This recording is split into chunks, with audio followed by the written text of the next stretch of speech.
ভগবানের অভিধানে। ভগবান বলছে যত ঘটনা ঘটে সবই মঙ্গল। কেউ যদি দুর্ঘটনা মারা যায় সেটাও মঙ্গল। দুর্ঘটনা মানে না, দুর্ঘটনা বলে কোনো ঘটনা নাই, সবই হচ্ছে ঘটনা এবং সব বলি মঙ্গলজনক। আমরা লোকেকে বলি দুর্ঘটনা। দুর্ঘটনা তাকে ইংরেজিতে বলি অ্যাক্সিডেন্ট, কিন্তু আর ঘটনা যেটা ঘটে তাকে বলি ইনসিডেন্ট। আসলে অ্যাক্সিডেন্ট বলে কিছু নেই, সবই ইনসিডেন্ট এবং সবই মঙ্গলময়। অমঙ্গল বলে কিছু নেই জগতে। তাহলে যে দাঁত দুর্ঘটনা হলো সে দুর্ঘটনা মারা গেল, অ্যাক্সিডেন্টে মারা গেল, তার মৃত্যু ছিল, অ্যাক্সিডেন্টে সে মারা যাবে। অর্থাৎ আমরা কখন কীভাবে কোথায় মরবো আগে থেকে সব ভিডিও হয়ে গেছে, শুধু সময়ের অপেক্ষায়। এই করলে বাঁচত, এই করলে এই হতো। সে রেললাইন ক্রস করেছে বলে গেল, সে যদি ব্রিজের উপর দিয়ে যেত তাহলে অ্যাক্সিডেন্টটা হতো না। এইসব জল্পনা কল্পনার কোনো অর্থ নেই। তখন যদি বলে যে তাহলে কি আমরা কোনটা ভালো কোনটা মন্দ বিচার করবো না? ভগবানই তো করাচ্ছে বিচার করে আমাদেরকে দিয়ে। আমার অ্যাক্সিডেন্টে মৃত্যু হবে সেদিনে আমি রেল লাইন ক্রস করছি, রেল অ্যাক্সিডেন্টে মৃত্যু হবে। আমি যদি ব্রিজের উপর দিয়ে যদি ভগবান আমাকে পার করতে তাহলে অ্যাক্সিডেন্টটা হতো না, কিন্তু আমার কপালে তো আছে অ্যাক্সিডেন্ট হওয়া। তাহলে অ্যাক্সিডেন্ট হওয়ার জন্য তো অনুকূল পরিবেশ ভগবান সৃষ্টি করতে হবে।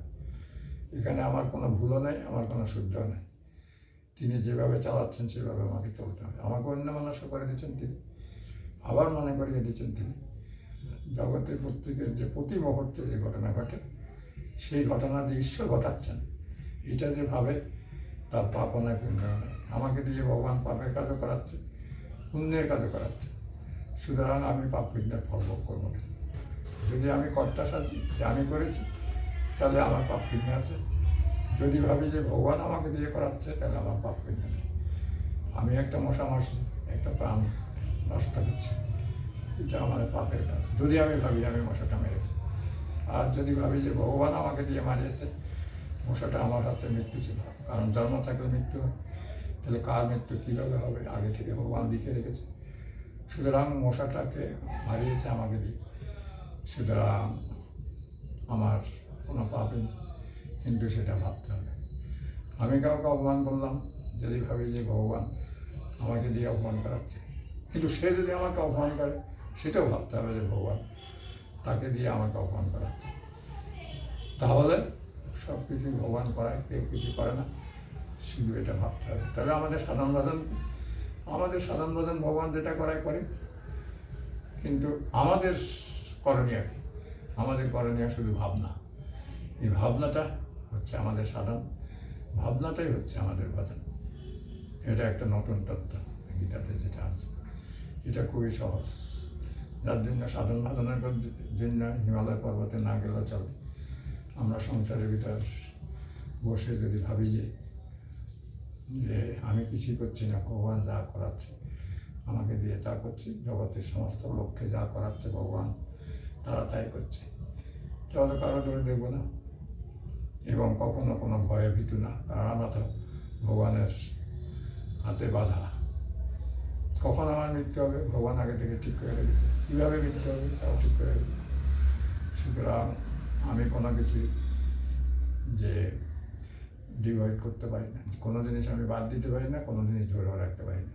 অর্থাৎ সব কিছু ভগবানের ইচ্ছায় হয়, ফলে আমার ইচ্ছে কোনো কাজ হবে না।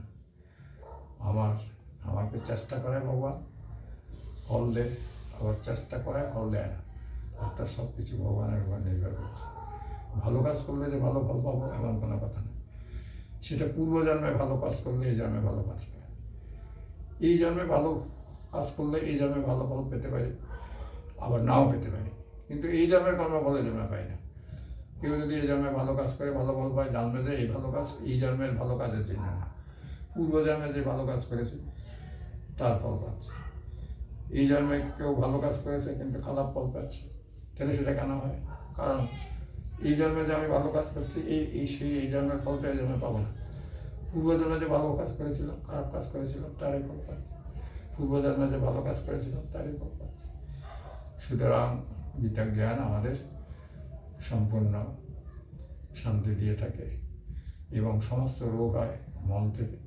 সুতরাং গীতার জ্ঞান থাকলে যেসব যে ভগবানের ইচ্ছে হয় সেই জ্ঞান থাকলে এবং সবচেয়ে মঙ্গলময়, তাহলে আমাদের রোগ শোক হবে না।